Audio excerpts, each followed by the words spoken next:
நாம சாப்பிட்ற அதீத மாவு சத்தான சர்க்கரையை நம்ம லிவர் ட்ரைகிளிசரைடு அப்படின்ற கொழுப்பா தான் மாத்துது. அந்த ட்ரைகிளிசரைடு நம்ம தொப்பையில போய் கொழுப்பா சேர்க்கணும்னா ரத்தத்து வழியா தான் டிராவல் பண்ணணும். ஆனா ரத்தமும் அந்த கொழுப்பும் ஒன்னா சேர முடியாது அப்படின்றதுனால VLDL அப்படின்ற ஒரு புரோட்டீன் அது அதை பேக் பண்ணி எடுத்துட்டு போய் கொழுப்பா நம்ம தொப்பையில சேர்த்து வைக்குது. இப்போ இந்த VLDL ட்ரைகிளிசரைடை கேரி பண்ணிட்டு டிராவல் பண்ணும்போது போற முதல் இடம் நம்மளுடைய இதயம். இதயத்தில் இருக்கிற உள்காயங்கள் இன்டர்னல் இன்ஃப்ளமேஷனை சரி பண்றதுக்கு அது கொண்டு வந்த கொழுப்பை பூசி சரி பண்ண ட்ரை பண்ணுது.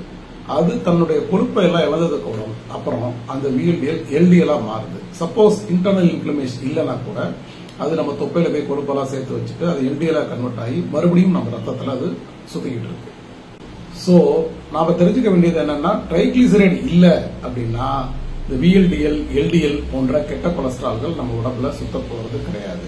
சரியான பாலியோ முறையில இருக்கும் பொழுது அதீதமான சர்க்கரைகள் கட்டுப்பட்டு அதனால உருவாகிற ட்ரைகிளிசரைடு ரொம்பவும் குறைஞ்சு ஆரோக்கியமா இருக்கு. சோ ட்ரைகிளிசரைடு குறைக்கிறதுக்கு முக்கியமான ஒரு டயட் பாலியோ டயட். தொடர்ந்து பேசுவோம்.